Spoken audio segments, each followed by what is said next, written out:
Este uniforme pertenceu a Helmut Noller. Ele era testemunha de Jeová. Como ele, milhares de testemunhas de Jeová foram lançadas em prisões e campos de concentração nazistas por suas crenças. Um número pequeno, em comparação com os milhões exterminados pelo terror nazista. Mas umas 2.000 testemunhas morreram, mais de 250 executadas.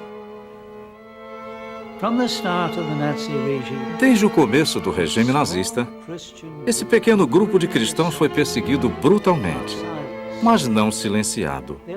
Eles fizeram o mundo saber que a máquina mortífera do nazismo esmagava não só eles, como também a judeus, poloneses e outros. A história das testemunhas de Jeová, o apego às suas crenças e a denúncia do que estava ocorrendo é pouco conhecida hoje. É uma história que tem de ser contada.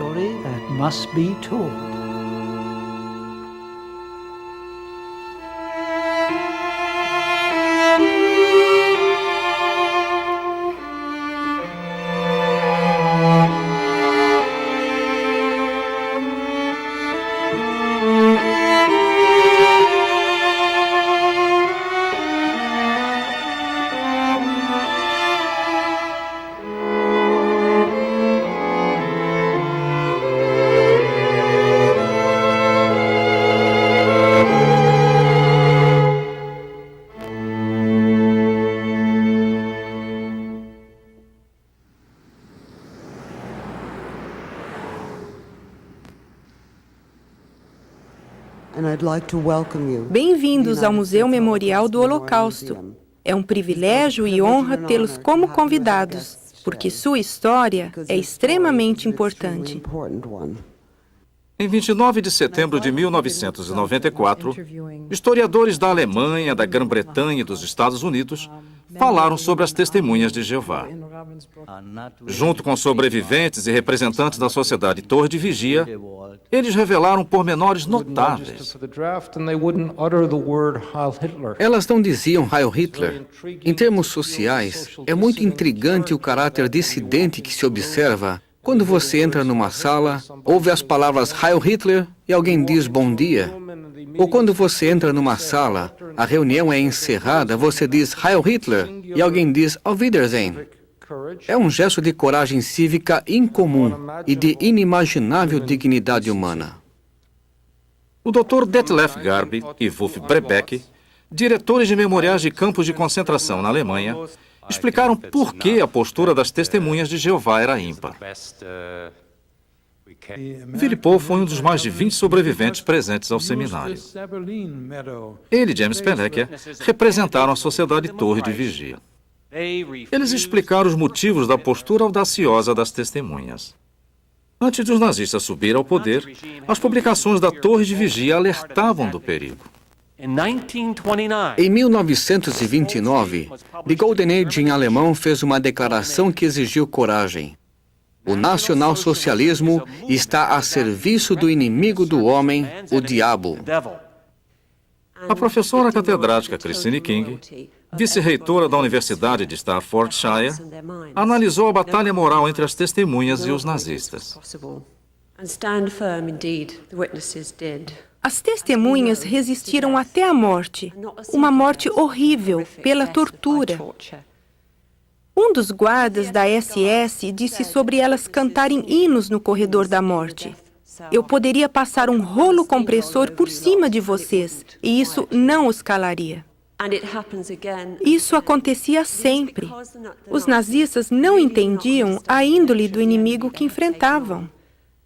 Achavam que o rolo compressor silenciaria a fé, a integridade, a coragem e a fraternidade das testemunhas, mas isso não aconteceu. Christine King entrevistou 2 testemunhas de Jeová sobreviventes da Áustria e fez um resumo. O que aprendemos hoje e da homenagem do Museu Memorial do Holocausto à história das testemunhas de Jeová é que elas denunciaram. Denunciaram desde o começo, com uma só voz e com uma tremenda coragem.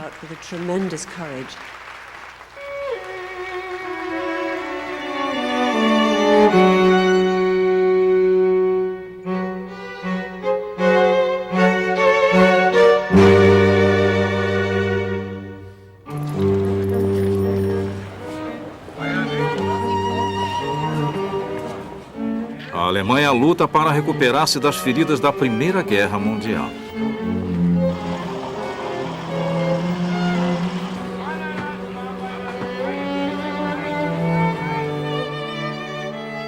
Conhecidas antes de 1931 como Bibelforscher, ou estudantes da Bíblia, as testemunhas de Jeová dão consolo e esperança, mas também alertam contra a ascensão do militarismo. São sempre vistas nas ruas e às portas, distribuindo publicações bíblicas em enormes quantidades.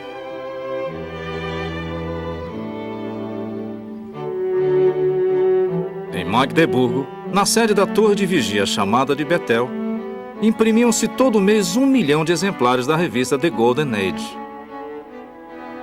O casal Hildebrandt fazia parte da equipe de 200 voluntários de Betel. Ele operava uma costuradeira.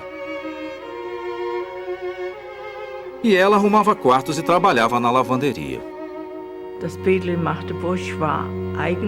O Betel em Magdeburg era, pelo menos na época, uma gráfica grande e impressionante, com vários prédios. Estou no telhado da gráfica em Magdeburgo. Aqui embaixo havia 2 rotativas. A gráfica em Magdeburgo produzia 2 milhões de livros e 5 milhões de folhetos por ano. A impressão e a pregação não passaram despercebidas ao florescente movimento nazista. Falava-se das testemunhas de Jeová por causa de ideias repulsivas para os nacionalsocialistas. Todo mundo falava delas porque não prestavam serviço militar e não juravam lealdade à pátria, como era dever de todo alemão, segundo os nacionalsocialistas. Os nazistas taxaram as testemunhas de Jeová de comunistas, ameaça ao Estado, conspiradores com judeus para dominar o mundo. Em 1933, o palco estava pronto para a batalha.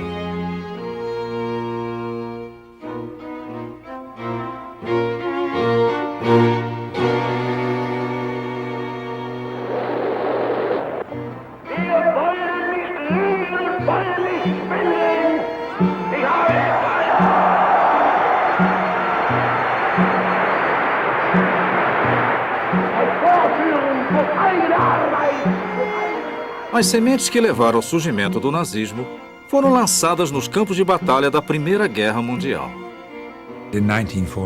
Em 1914, os exércitos alemães, franceses, russos e ingleses foram à guerra, e suas igrejas diziam que Deus estava do seu lado. Nada prejudicou mais as igrejas do que a alegação mutuamente exclusiva de ter apoio divino.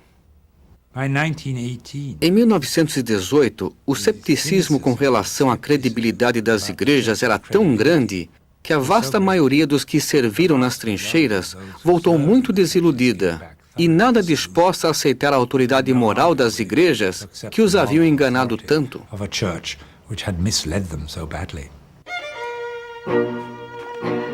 15 anos mais tarde, esses jovens que saíram das trincheiras eram os principais elementos do partido nazista.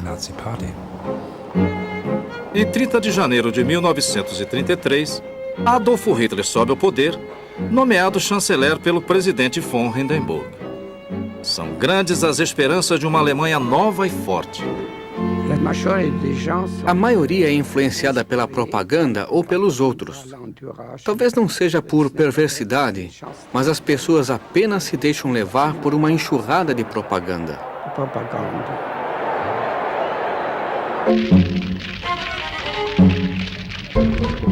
O edifício do Reichstag, sede do parlamento alemão, é incendiado. Os nazistas imediatamente culpam os comunistas e Hitler pressiona o presidente von Hindenburg a emitir um decreto de emergência. Logo sai a lei de plenos poderes. Hitler, agora com poder ditatorial, suspende os direitos humanos. Qualquer um pode ser detido e preso sem julgamento. Os nazistas agora têm uma arma para silenciar os inimigos. Um estado alemão após outro, a polícia proíbe as reuniões das testemunhas de Jeová e a pregação de porta em porta. Em 24 de abril, os nazistas invadiram a sede em Magdeburgo para fechar a gráfica. A propriedade foi vasculhada, mas nada foi achado que pudesse ser usado contra nós. Estávamos ativos só no campo da religião. A propriedade da torre de vigia foi devolvida e a proscrição na Prússia, o maior estado da Alemanha, foi suspensa. Mas a proscrição foi mantida em outros estados. Por isso, as testemunhas de Jeová fizeram uma campanha para informar o governo alemão que elas não eram subversivas. Desde o começo, as testemunhas de Jeová foram inequívocas em sua posição e conservaram a neutralidade política. Tentou-se explicar às autoridades que elas não eram uma ameaça política. Um congresso em Berlim reuniu representantes das 25 mil testemunhas de Jeová de toda a Alemanha para adotar uma resolução. Explicamos nessa declaração que não tínhamos nenhum objetivo político, que nossa atividade era puramente religiosa e que queríamos usar a liberdade de crença e de religião em conformidade com a promessa feita na plataforma do partido e também por autoridades do governo, e que, por isso, a questão das proscrições parciais devia ser investigada e elas deviam ser suspensas. O país foi inundado por mais de 2 milhões de exemplares da declaração. Conrad Frank participou da distribuição. Ele foi preso e mandado para o campo de trabalhos forçados de Osterhofen. Não haveria lugar nessa nova Alemanha para as ideias dos estudantes da Bíblia, para os ensinos religiosos das testemunhas de Jeová.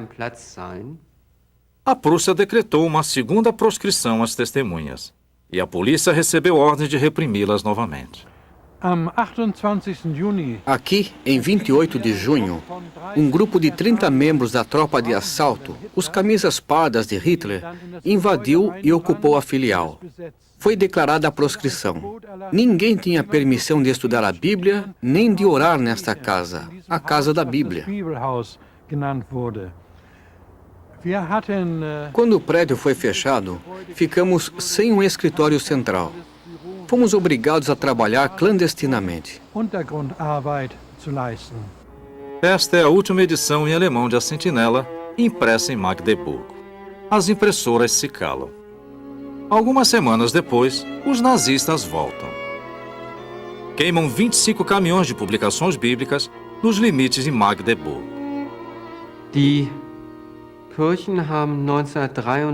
A vasta maioria das igrejas gostou da proscrição às testemunhas de Jeová em 1933.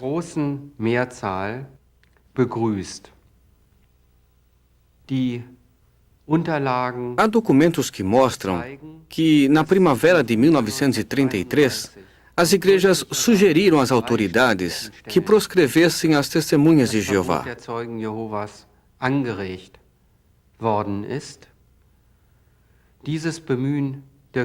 É claro que o governo nacional socialista ficou muito interessado nessas sugestões.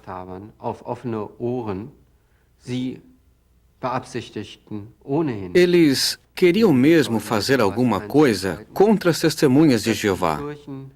A ajuda das igrejas foi muito bem acolhida pelo governo nacional socialista.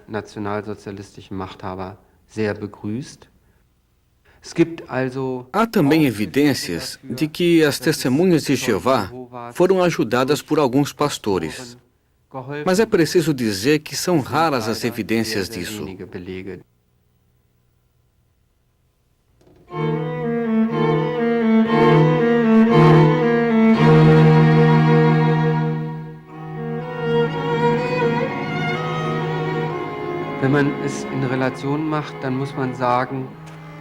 Na verdade, o assassinato de 6 milhões de judeus como crime do Estado, efetuado com a precisão de uma fábrica, foi com certeza um acontecimento sem igual na história da humanidade.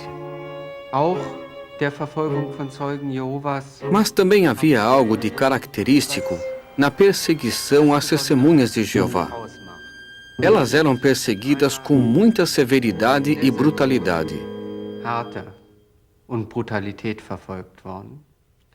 O objetivo era destruir esse grupo religioso. Não devia sobrar testemunhas de Jeová na Alemanha. Elas foram muito visadas, devido à sua postura e por não aceitarem os mínimos elementos do nacionalsocialismo, já que não correspondiam às suas crenças. Hitler deu emprego às pessoas. Restabeleceu-lhes a confiança na pátria. Ele é aclamado como Salvador.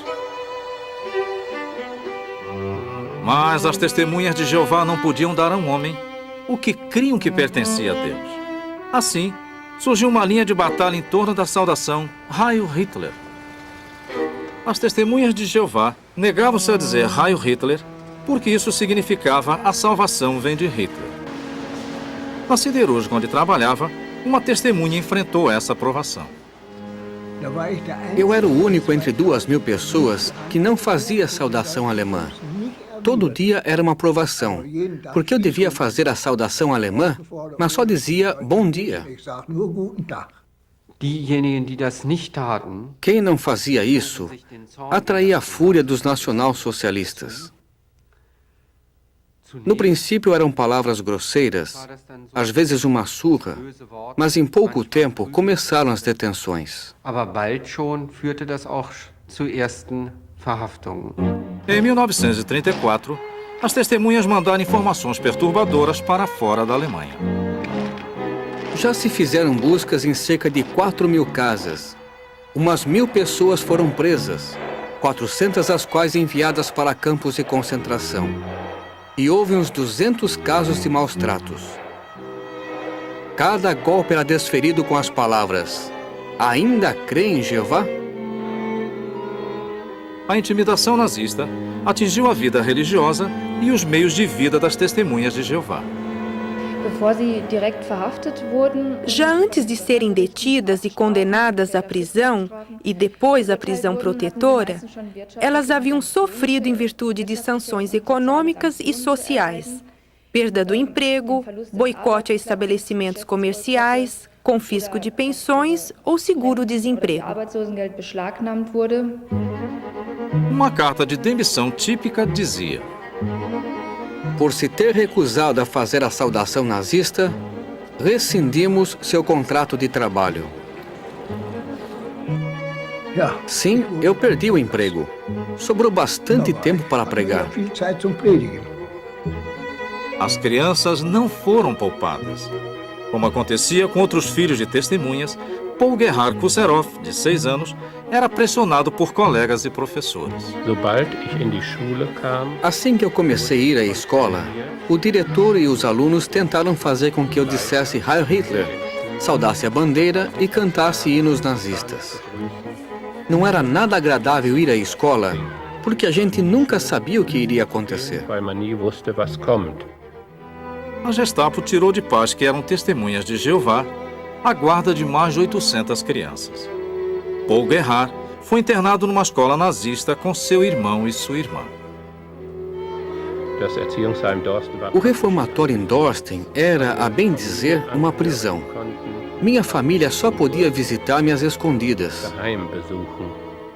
Simone Liebster tinha apenas 12 anos quando os nazistas a tiraram de casa. A última noite que passei com minha mãe foi muito comovente.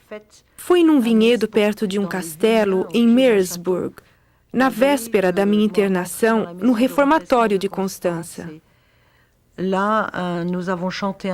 Entoamos um cântico do reino e depois oramos.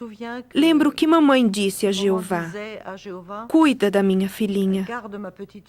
Permite que ela permaneça fiel. 3 anos de proscrição e as testemunhas ainda estão ativas. A Gestapo tem de mobilizar uma unidade especial para caçá-las.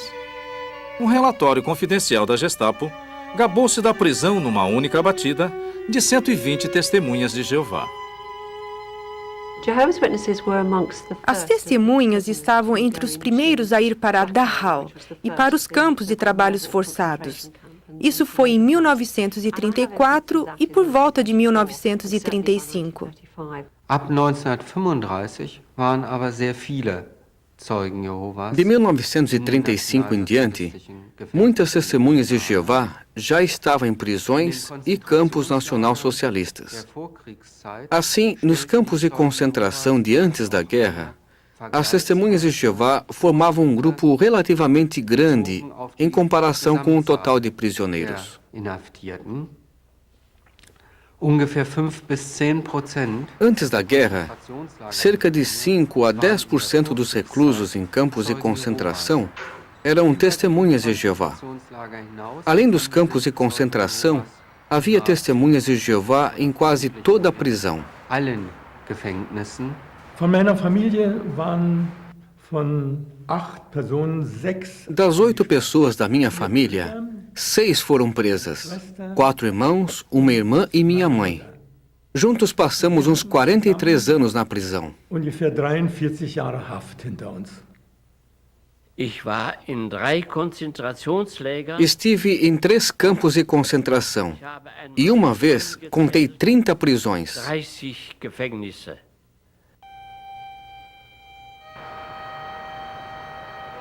De 1937 em diante, as testemunhas de Jeová soltas da prisão eram mandadas direto para os campos de concentração.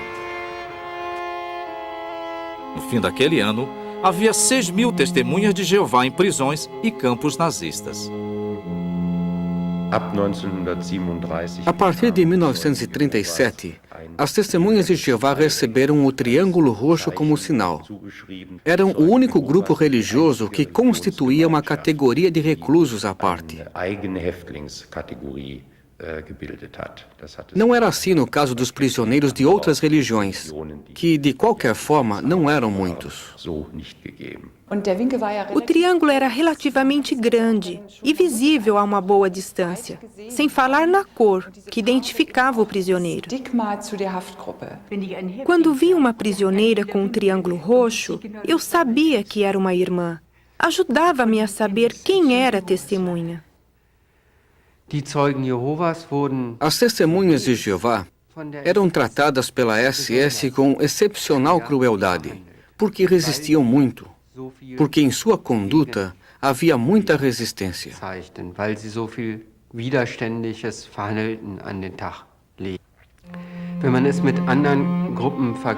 Fazendo-se uma comparação com outros grupos como um todo, pode-se dizer que, com exceção dos judeus, nenhum outro grupo sofreu tanto nas mãos dos nacionalsocialistas.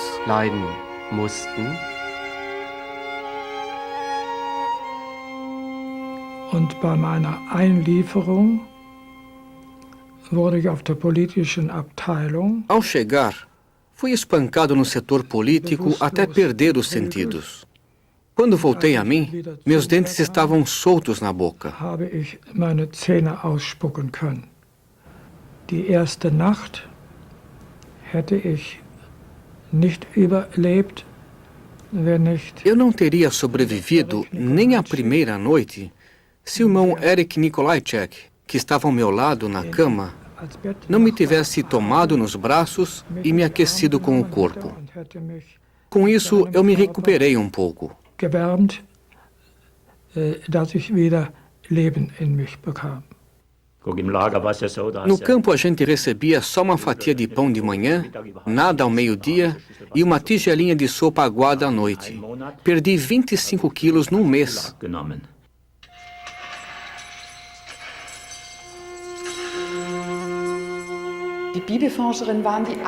As estudantes da Bíblia estavam entre as primeiras mulheres que vieram para cá de outros campos, como o de Morgen an Solling e de Lichtenburg, perto de Torgau.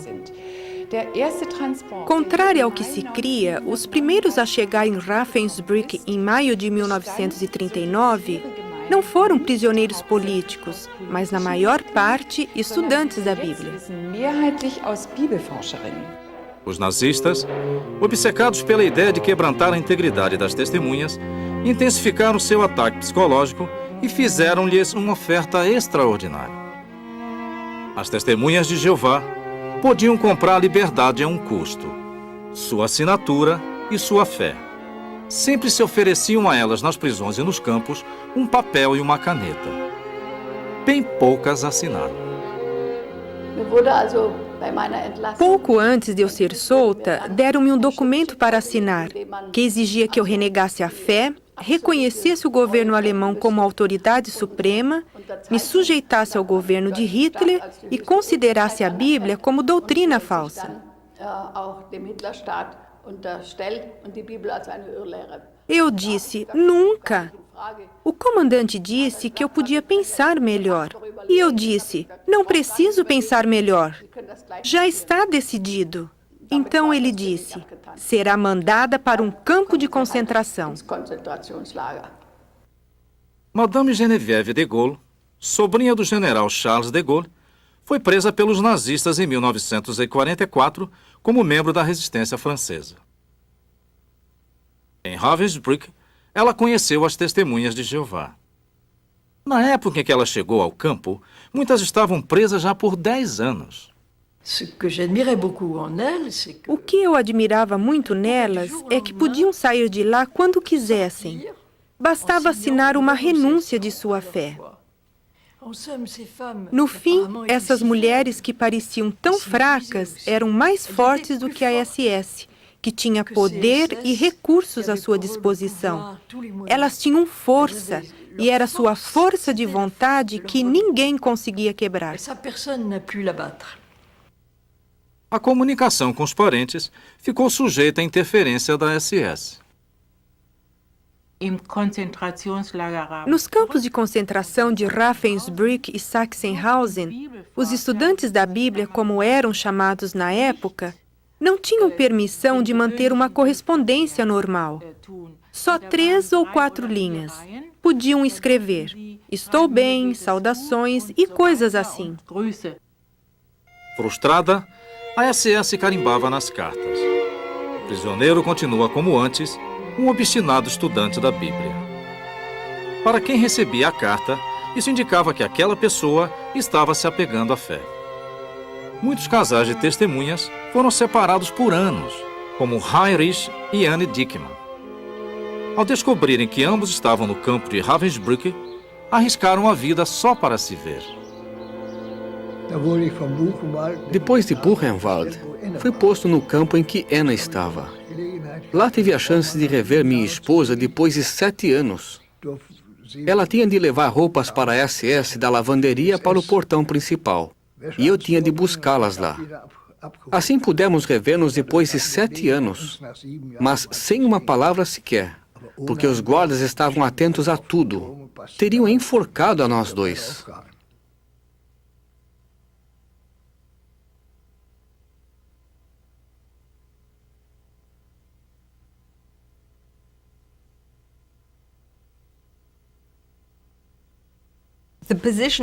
A postura das testemunhas é ímpar entre todos os cristãos da Alemanha nazista.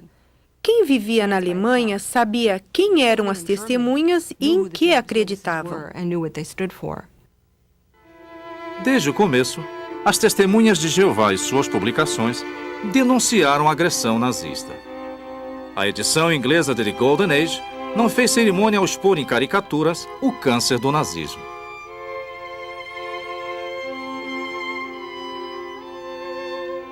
Em 1934, The Golden Age denunciou duramente os maus-tratos do nazismo infligidos às testemunhas de Jeová, como batidas, detenções e prisões em campos de concentração. Otto Hartstang, uma testemunha ocular, escreveu sobre o campo de concentração de Esterwege. Fomos colocados no Bloco Penal 9, um barracão que alojava só irmãos. O Congresso de 1934, na Basileia, foi um marco para as testemunhas. Planejou-se um protesto mundial a ser enviado a Hitler em 7 de outubro. As testemunhas alemães reuniram-se às ocultas. An diesem Tag versammelten sich alle Zeugen Jehovas Naquele dia, às 9 horas da manhã, todas as testemunhas de Jeová reuniram-se em pequenos grupos. Gruppen. Die Zeugen Jehovas in der ganzen Welt Testemunhas de Jeová de todo o mundo enviariam um telegrama ao governo de an Hitler. die Hitlerregierung schicken. Seus maus tratos para com as testemunhas de Jeová chocam a todas as pessoas boas da terra e desonram o nome de Deus. Refreie-se de continuar a persegui-las, senão Deus o destruirá, bem como a seu partido nacional. Hitler não cedeu. Ele reagiu. Depondo sob juramento, Karl Wittig, uma autoridade do governo, descreveu o furor de Hitler. Ele esbravejou: essa raça será exterminada da Alemanha. As publicações da Torre de Vigia não pararam de entrar na Alemanha. A Gestapo fechou o cerco com mais detenções. Nada detinha as testemunhas. Depois de soltas de campos e prisões, continuaram pregando, muitas delas às ocultas. Acharam maneiras inventivas de chegar ao público.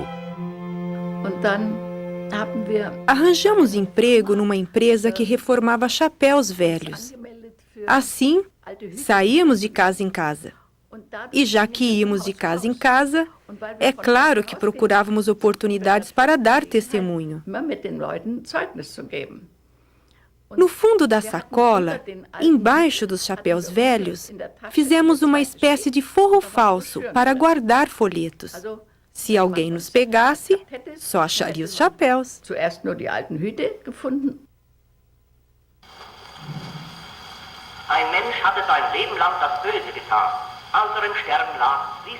Os jornais nazistas queixavam-se de outro recurso que as testemunhas usavam para pregar com denodo sua mensagem: gramofones fabricados especialmente para isso. Algumas gravações vinham clandestinamente da Suíça. Outras eram produzidas na Alemanha nazista por George Clohre, uma testemunha de Jeová. O chefe da Gestapo, Himmler, ordenou que se pusesse fim ao problema do gramofone.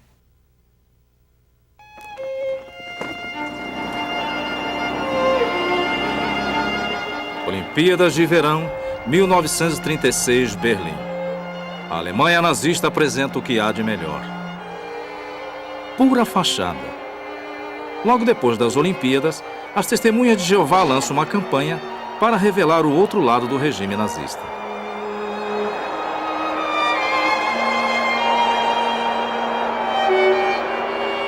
A perseguição nazista é exposta numa resolução adotada num congresso em Lucerna, Suíça. 200.000 cópias da resolução são distribuídas na Alemanha numa só noite, em dezembro de 1936. A doutora Elke Imberger chama a campanha de forma espetacular de proclamação pública. E assim se chamou a atenção de toda a população para o tratamento injusto que Hitler dispensava às testemunhas de Jeová. Curiosas, as autoridades nazistas alegaram que as acusações eram falsas. No dia 30 de junho de 1937, as testemunhas contestaram isso numa carta aberta, repleta de pormenores de espancamentos e assassinatos cometidos pela Gestapo, com nomes, lugares e datas. Max Roveg tomou precauções especiais ao preparar a remessa da carta às autoridades de destaque no distrito de Koblenz. Fiz isso em Mühlbachtal, escondido embaixo de árvores e arbustos e usando luvas de borracha para não deixar impressões digitais. Segundo o Dr. Wolfgang Benz, as duas campanhas deixaram claro à população o caráter criminoso do Estado nazista.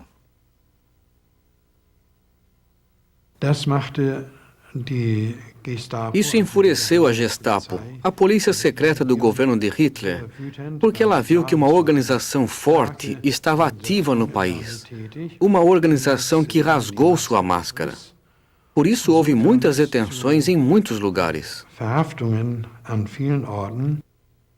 Willy e Edith Pohl foram pegos na rede da Gestapo. Ficaram 8 meses no campo de prisioneiros de Hamburgo-Fuhlsbüttel. Quando os nazistas desbaratavam uma organização clandestina, logo surgia outra no lugar. Sempre que prendia um grupo, a Gestapo achava que estávamos derrotados. Ela estava muito enganada. Até o fim da guerra, a sentinela foi distribuída por toda a Alemanha. Harry Dalton, inglês, era um elo da rede. Como diretor da filial de um grande frigorífico americano em Hamburgo, ele podia receber a sentinela pelo correio sem censura prévia. Logo que recebia as revistas mais recentes, ele as passava para o escritório central da Europa, na Suíça, onde eram traduzidas e levadas para os irmãos. Março de 1938. As tropas de Hitler cruzam a fronteira da Áustria. Logo, as testemunhas de Jeová seriam obrigadas a atuar clandestinamente num país após outro. Homens da liderança, Erich Frost, Arthur Winkler e outros, arriscavam a vida pelos concurrentes tentando escapar da Gestapo.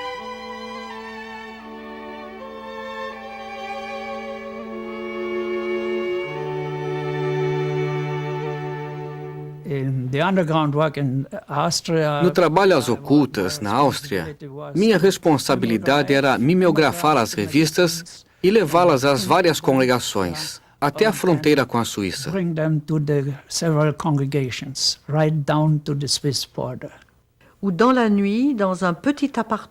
À noite, num pequeno apartamento, cobríamos as janelas com cobertores e colocávamos as máquinas na mesa, que forrávamos com colchas para o barulho não ser ouvido.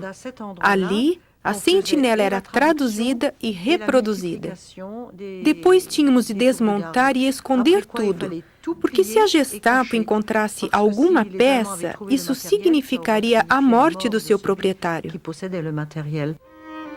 Outro canal de entrada de publicações era o médico finlandês Felix Kersten, médico do próprio Himmler.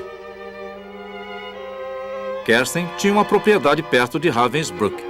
Ele usou sua ligação com Himmler para conseguir prisioneiros para trabalhar em seu sítio. Por meio de Himmler, o Dr. Kersten tentou conseguir testemunhas de Jeová. E conseguiu, porque Himmler fazia muitos favores a Kersten. Kersten levou a prisioneira Anne Gustafsson para ser empregada em sua casa na Suécia. Lá ela obtinha a sentinela sem dificuldade. Kersten ofereceu-se para levar publicações para as testemunhas que trabalhavam para ele em Hartwald. Assim, antes de partir para a Alemanha, ele sempre perguntava a Anne: tem alguma coisa? Será um prazer levar.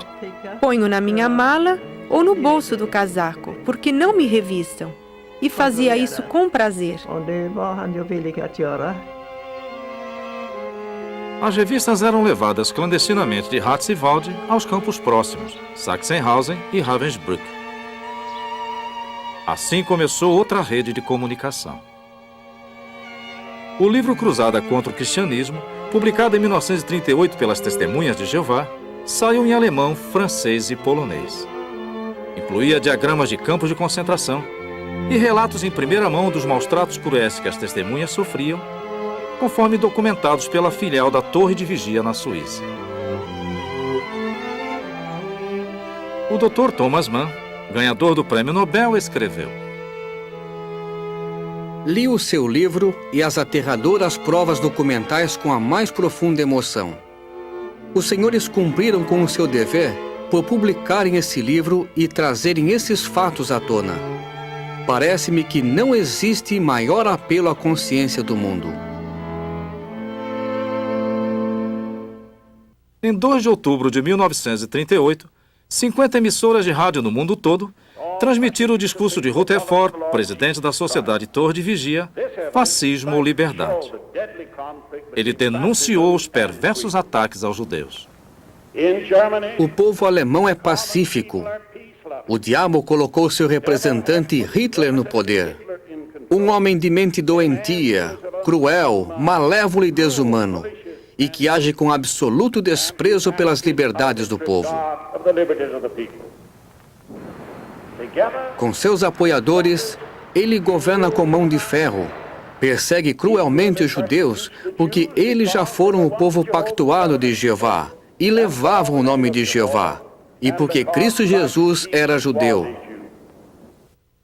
Apenas um mês depois, o ódio dos nazistas pelos judeus explodiria com força total. Em 10 de novembro de 1938, vim bem cedo para trabalhar e tivemos uma surpresa. Todas as lojas haviam sido destruídas. As vidraças tinham sido despedaçadas. A rua estava coberta de cacos de vidro e todo mundo pisava em cacos. Na noite anterior, ocorrera a Kristallnacht. A Kristallnacht foi a campanha nazista em que os estabelecimentos comerciais e também os escritórios dos judeus foram destruídos em toda a Alemanha. Tudo ficou em ruínas. Em 9 de novembro de 1938, quase todas as sinagogas foram incendiadas numa só noite. Foi o fim do judaísmo na Alemanha. 20.000 judeus foram enviados para campos de concentração. À medida que as sinistras intenções dos nazistas com relação aos judeus foram ficando claras, como reagiriam as igrejas e seus membros? Na verdade, os cristãos em cima do muro foram profundamente influenciados pela propaganda nazista. Por isso, quando houve uma prova chocante e clara do antissemitismo nazista na Noite de Cristal, em novembro de 1938, as igrejas se calaram totalmente.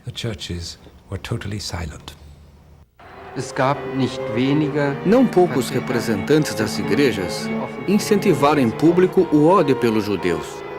Isso as testemunhas de Jeová de modo algum fizeram.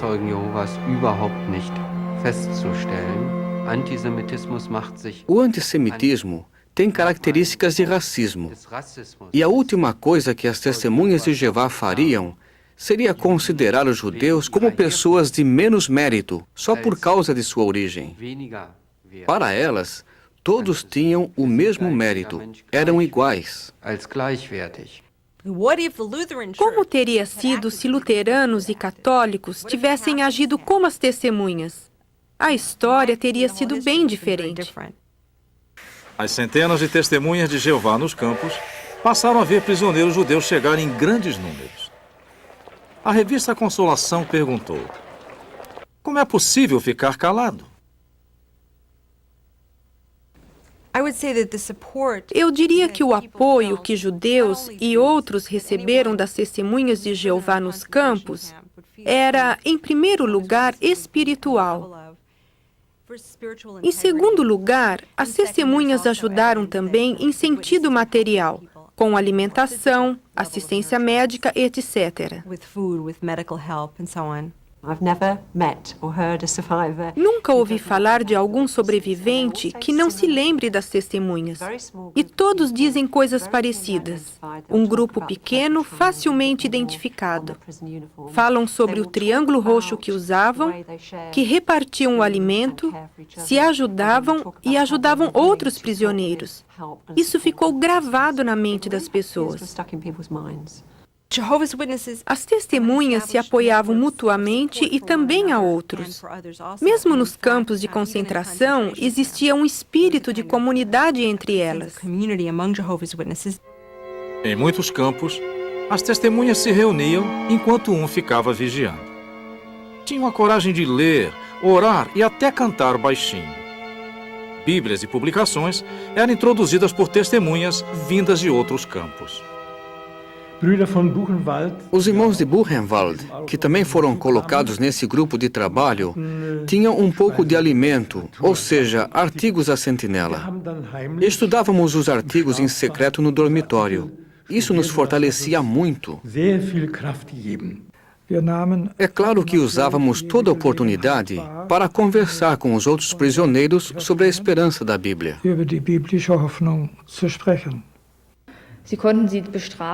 Eles podiam punir os estudantes da Bíblia quando viam que tentavam dar testemunho aos outros presos. Eles eram punidos, mas a SS não conseguia deter sua atividade, não podia com eles. Das ging so weit, dass Alguns reclusos nos campos abraçaram a fé das testemunhas de Jeová. E houve até batismos realizados às escondidas nos campos de concentração. die in den Konzentrationslagern heimlich durchgeführt wurden. Era um belo domingo de calor em maio. Os prisioneiros estavam deitados na relva e ao meu lado havia alguém com um triângulo roxo. Eu lhe perguntei, o que significa Bibelforscher? Foi o meu primeiro contato. Max Liebster foi preso e enviado para Sachsenhausen por ser judeu. Ele e outros prisioneiros eram alertados várias vezes para não falar com as testemunhas de Jeová. Havia umas 400 testemunhas de Jeová em Sachsenhausen. Assim que chegavam, os jovens testemunhas de Jeová alemães recebiam 25 chicotadas. Eram postos no isolamento, cercado por arame farpado, e o comandante do campo sempre anunciava que quem falasse com as testemunhas de Jeová seria punido com 25 chicotadas.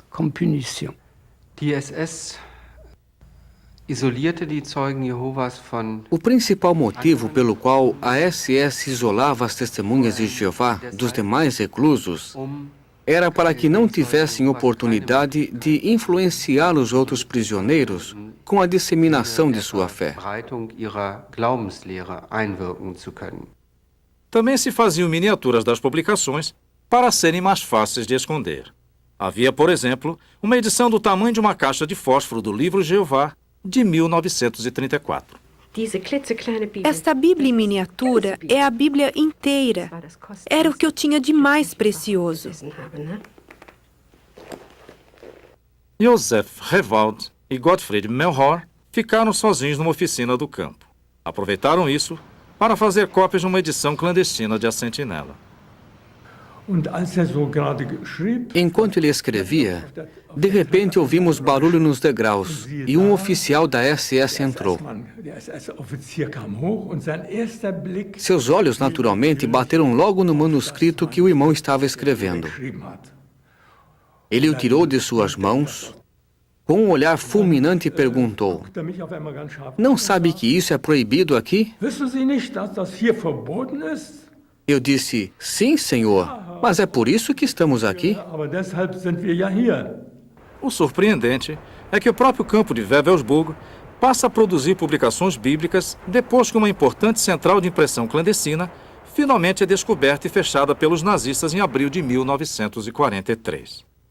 Seu organizador, Julius Engelhardt, é preso e decapitado. Os irmãos do campo de Wewelsburg compensaram a perda, criando uma gráfica secreta bem nas barbas da SS. Se fossem descobertos, receberiam a sentença de morte. Sabemos que conseguiram uma máquina de escrever, só não sabemos de onde.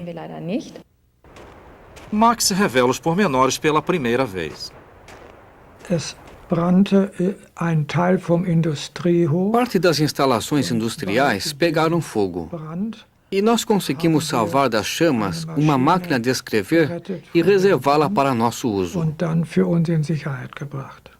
Com a máquina, eles faziam extensos para uma duplicadora feita com peças obtidas clandestinamente. Fazíamos a duplicação no dormitório. Dávamos um jeito para abafar o barulho da máquina de escrever.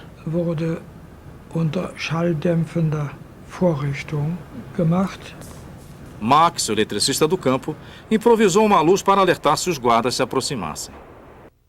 Os prisioneiros imprimiam o suficiente para suprir as testemunhas de Jeová no noroeste da Alemanha. Como eram levadas para fora do campo? Max deu um jeito. Não era difícil levar as publicações para fora.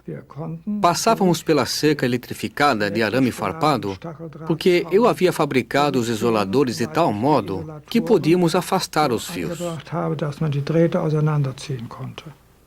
Havia um cântico que também saiu de um campo. Chegou à Suíça e logo espalhou-se entre as testemunhas de Jeová na Europa.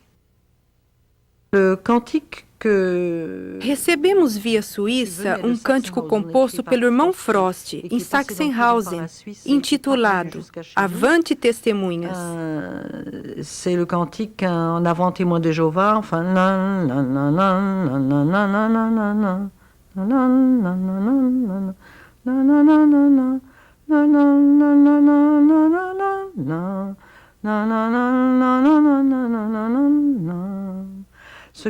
Eu vivia cantarolando esse cântico enquanto estava no campo, o que me encorajava muito.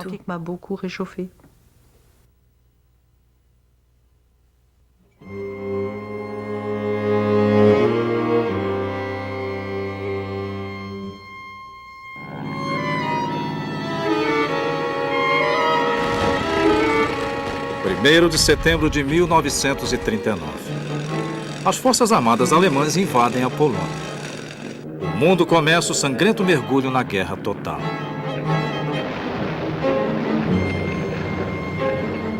O governo nazista não tolera objetores de consciência.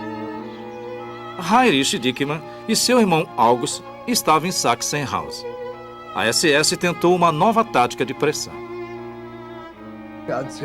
Pouco depois de a guerra estourar, nós, as testemunhas de Jeová, tivemos de reunir-nos à entrada. August Dickmann recusara-se a prestar serviço militar. E Baranovsky, o comandante, cujo apelido era Troncudo, pediu a Himmler que confirmasse a sentença de morte.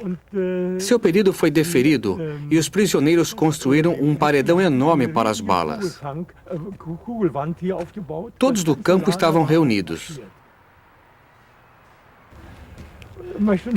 Só quero mencionar que o comandante fez um discurso antes do fuzilamento. O microfone estava mais ou menos ali. Lembro-me bem do que ele disse. O prisioneiro August Dickmann não se considera cidadão do Reich alemão, mas do reino de Deus. De repente, um integrante da SS apareceu de entre os barracões com August Dickmann e o levou até o paredão. August ficou em pé na frente e nós, uns 300 irmãos, ficamos em pé no máximo a 8 ou 10 passos dele.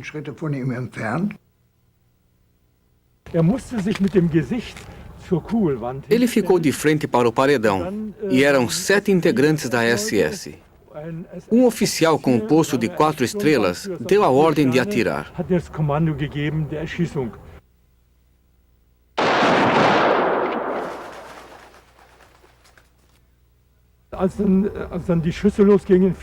Com os tiros, ele caiu no chão. E o oficial da SS tirou a pistola e lhe deu o golpe de misericórdia, como era o costume.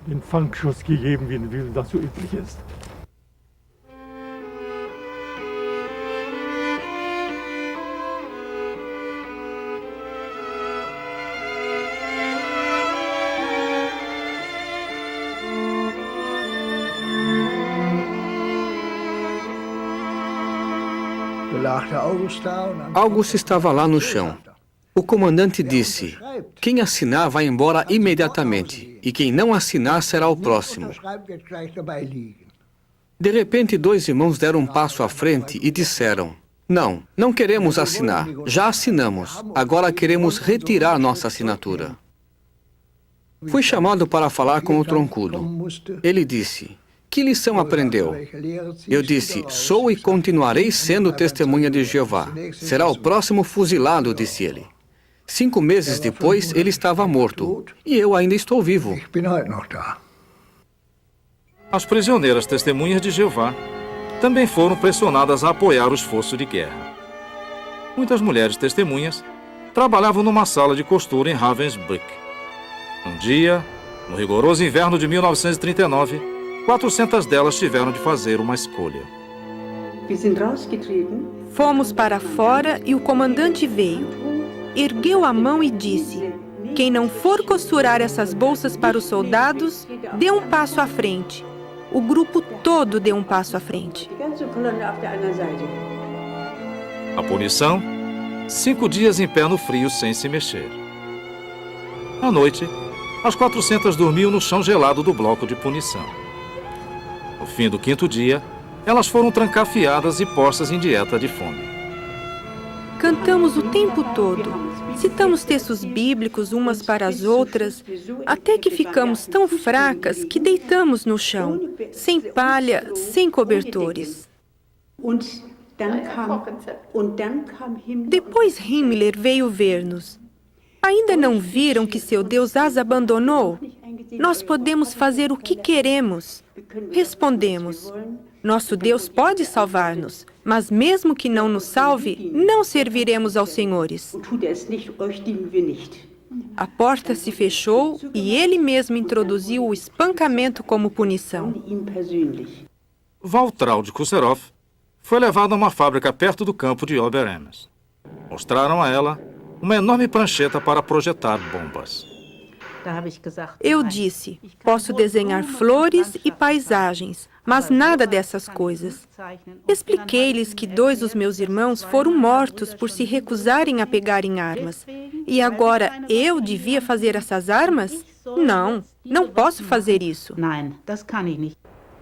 Em Wewelsburg, a solidariedade das testemunhas foi a salvação de 26 irmãos condenados a morrer em trabalhos forçados. Os 26 se recusaram a prestar serviço militar. A SS queria vê-los mortos.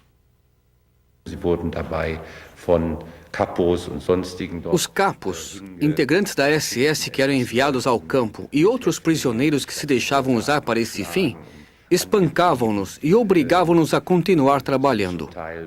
Alguns caíam de cansaço, tão grande a carga de pedras pesadas que levavam, e eram forçados a levantar-se de novo. Se alguém fosse relatar esse martírio em pormenores, encheria volumes e mais volumes. O mais fraco dos 26 ficou sendo o único alvo. Ele teve de empurrar em círculos no pátio um carrinho de mão cheio de pedras, muito pesado, até desmaiar. Os outros prisioneiros recebiam ordem de jogar água nele até ele recobrar os sentidos. E começava tudo de novo. Na 3ª vez, o prisioneiro não voltou a si. Achando que ele estava quase morto, o comandante o empurrou com os pés até a parede do barracão.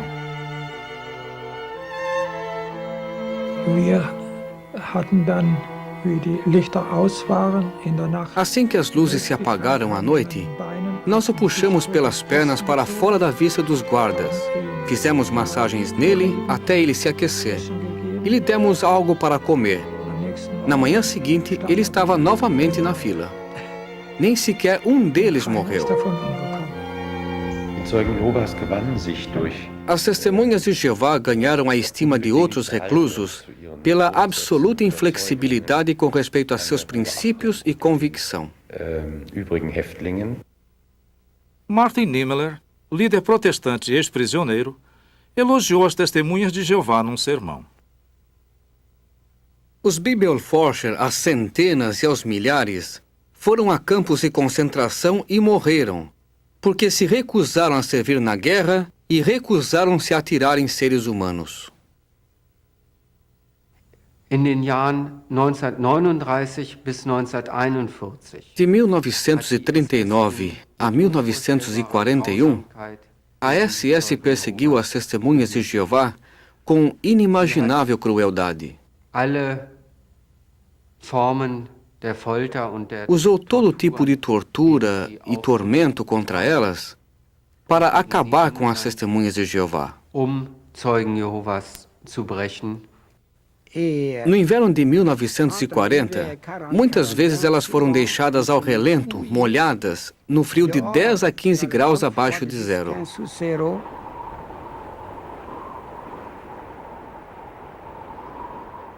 Viele der Zeugen Jehovas in den Konzentrationslagern haben diese Qualen. Muitas testemunhas de Jeová em campos de concentração não sobreviveram a esse sofrimento. Para dar só um exemplo, no período de 6 meses, entre 1939 e 1940, No campo de concentração de Sachsenhausen, 1 em cada 3 reclusos que eram estudantes da Bíblia, 1/3 das testemunhas de Jeová, perdeu a vida. Outro método de tortura da SS era o poste. Martin, o marido de Gertrude, sofreu essa tortura e descreveu-a para ela. Man band ihm die Hände, man fesselte die Hände nach hinten. As mãos eram amarradas atrás das costas e a pessoa ficava em pé numa plataforma, até ser presa de costas no poste.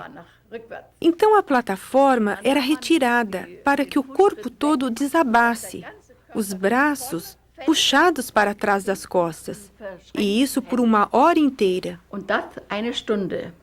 Wenn der betreffende Häftling Se o prisioneiro não gritava, o guarda se divertia, fazendo o corpo balançar. zum Schaukeln Ele o empurrava para o corpo balançar. schaukelt der Körper. Da wir ja in der Nähe hier Já que dormíamos perto daqui, no chamado pavilhão de isolamento, onde éramos uma colônia penal, eu ouvi os gemidos das pessoas que estavam penduradas. Wimmern hören. Ich möchte Vou imitar o que eu ouvia. wie ich das so gehört habe. So Mais ou menos assim.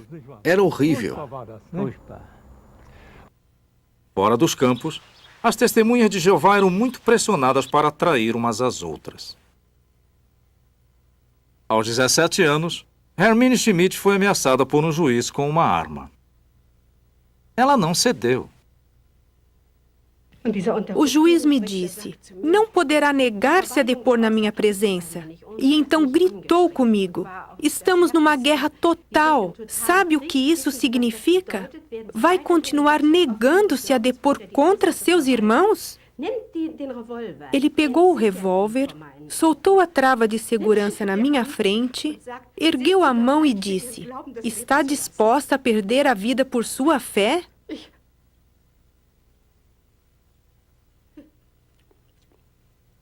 Olhei para meu pai e para os outros irmãos atrás.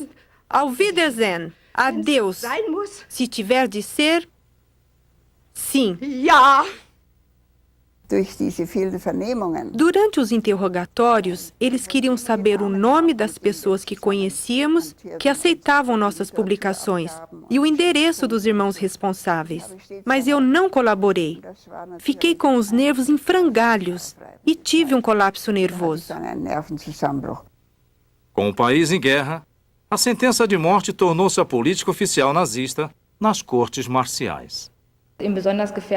O que se tornou perigoso para elas foi a recusa de prestar serviço militar, porque, começada a guerra, elas podiam ser mortas por isso. Visto que as testemunhas preferem obedecer a Deus antes que aos homens, elas acatam o mandamento da neutralidade. Mein Vater wurde Meu pai foi executado em 1939, depois de ter sido convocado para o serviço militar e ter explicado sua postura em 7 de dezembro de 1939. am 7. Dezember 39 und später mein Bruder Depois, em março de 1942, meu irmão, que tinha 21 anos, também foi executado por se recusar a prestar serviço militar. Militärdienstes. Na prisão em Brandenburg, 2.743 homens perderam a vida.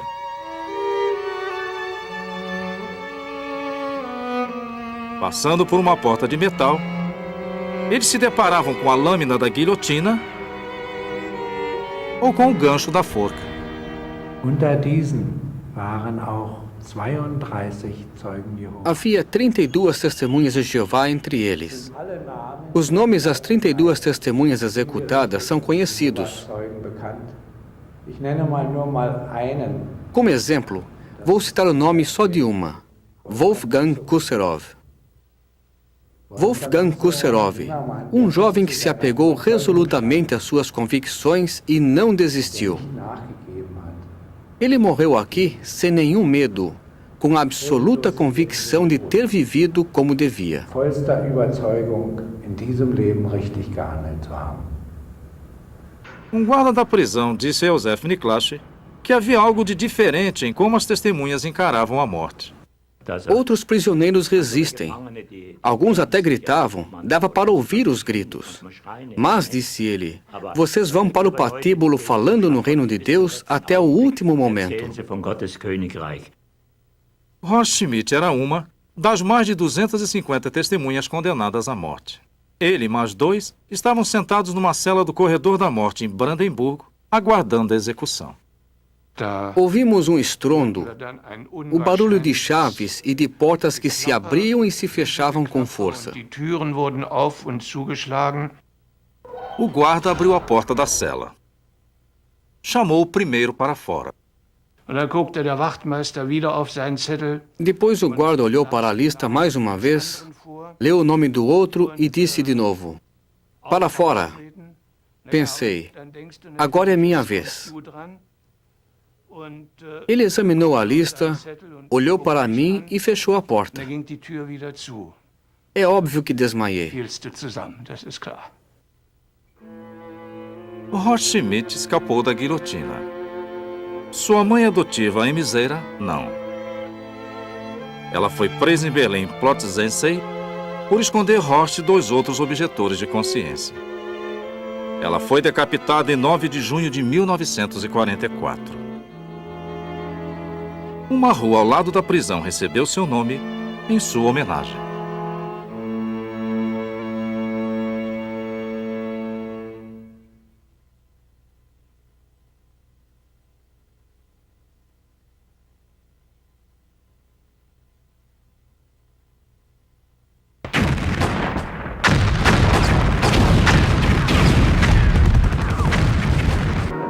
A maré da guerra mudara. A queda do Terceiro Reich estava à vista. O som distante de artilharia dava esperança aos prisioneiros de que a liberdade se aproximava. Mas, com as frentes nazistas à beira do colapso, a SS tentou evacuar os campos e obrigou os prisioneiros a marchar para o oeste e para o sul. Josef Schein esteve na marcha da morte para Dachau. Eles batiam as portas com os rifles. Saiam, saiam! Foi o começo da marcha da morte.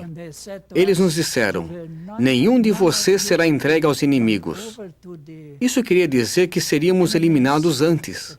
Quem perdia as forças era morto com um tiro. Este é o monumento no local de outra marcha da morte.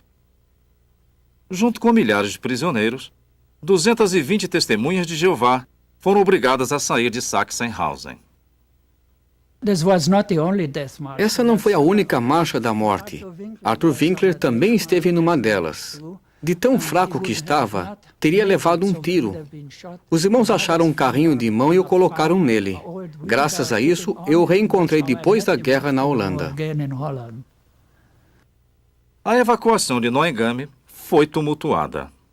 Obrigaram os prisioneiros a marchar até o Mar Báltico e a embarcar em navios que seriam afundados.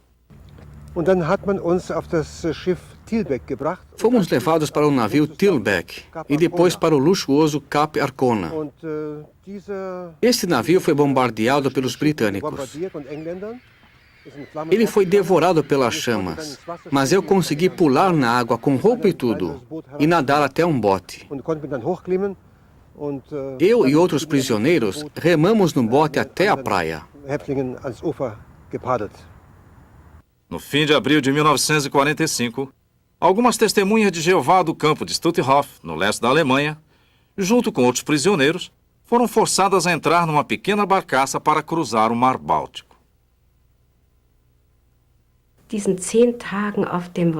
Aqueles 10 dias no mar foram horríveis. Alguns morreram, como Martel Malink, que morreu pouco depois da libertação. Estávamos mais mortos do que vivos. Não éramos seres humanos, nem parecíamos ser. Em 5 de maio, 300 prisioneiros, incluindo 15 testemunhas, aportaram numa ilha perto da Dinamarca. As testemunhas dinamarquesas ficaram sabendo e foram ao seu encontro.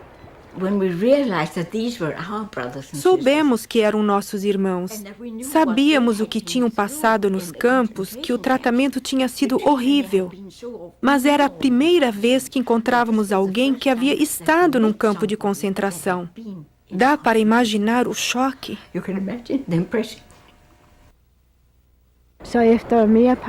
Depois de algumas conversas, tive permissão de subir a bordo. Devo dizer que fiquei muito chocada ao vê-los. Nunca me esquecerei de como aqueles esqueletos ambulantes me abraçaram de pura alegria. Tínhamos febre tifoide, piolhos. Eles nos abraçaram. Foi inesquecível, mesmo para essas irmãs.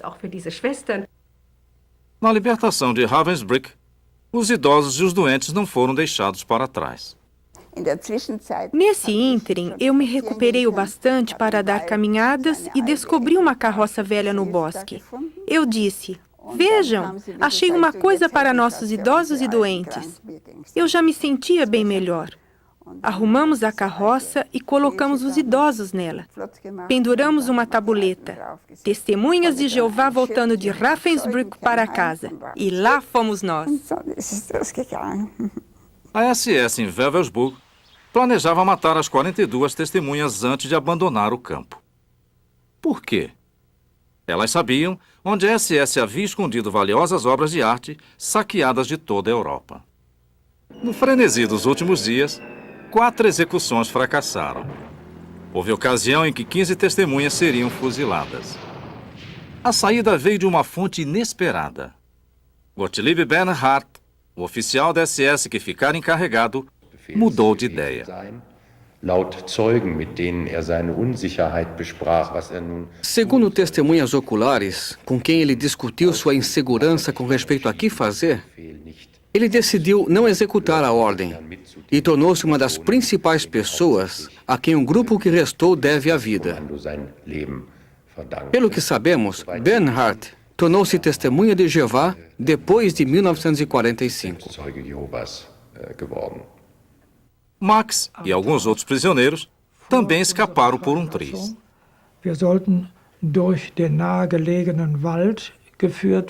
Seríamos levados pela floresta, que ficava perto dali, longe da frente de operações.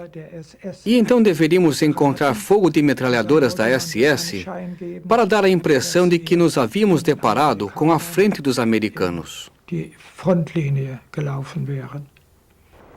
De repente, os aliados bombardearam Wewelsburg. Os guardas se espalharam. Max e 10 outros prisioneiros correram para abrigar-se na torre do lado norte do castelo. O irônico é que era o próprio lugar que Himmler sonhava que fosse o centro de veneração da SS. Nós nos escondemos nesse local, e a muralha de 3 metros de espessura nos protegeu. Esperamos até anoitecer. A SS havia desaparecido e nós estávamos livres. Adolf Hitler muitas vezes apareceu como Deus diante de um mundo de tropas em Nuremberg, no campo de Zeppelin. Mas agora, as testemunhas de Jeová que se reuniam nesse mesmo lugar. E Adolf Hitler estava morto.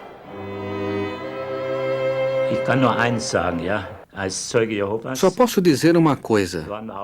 Nós, testemunhas de Jeová, não fomos heróis. Não podíamos dizer, aguento o que der e vier. Quando eu orava a Jeová, eu não dizia, quero ir embora logo, os portões têm de abrir-se. O que eu sempre pedi em oração a Jeová era que me desse forças para conseguir perseverar em qualquer situação que surgisse. A união entre os irmãos nos fortalecia tanto. Nosso objetivo era perseverar. Nunca pedíamos a Deus que nos libertasse, mas força para perseverar. Nada além disso tinha importância. O que importava era defender o nome de Jeová. Franz Wolfart imaginava que seria executado como seu pai e seu irmão haviam sido. Pensando em sua mãe, na sua noiva e em outras testemunhas de Jeová, ele escreveu um poema de despedida em 1944, ainda preso num campo nazista. Em minha fé, sempre resistirei, embora este mundo escarneça e brade. Em minha esperança, sempre resistirei, por uma época linda e melhor. Em meu amor, sempre resistirei, embora este mundo me retribua com ódio. Dedicado, sempre resistirei, embora este mundo permaneça desleal. Da palavra de Deus vem o poder dos fortes, e aos fracos ela fortalece. Na graça de Deus sempre resistirei. Sozinho eu nunca conseguiria. Com minha vida eu resistirei. E quando eu tomar meu último fôlego, com esse suspiro vocês ouvirão: eu resisto, eu resisto, eu resisto. Essas palavras ressoam a determinação de milhares de testemunhas de Jeová, vivas e mortas, que resistiram ao ataque nazista.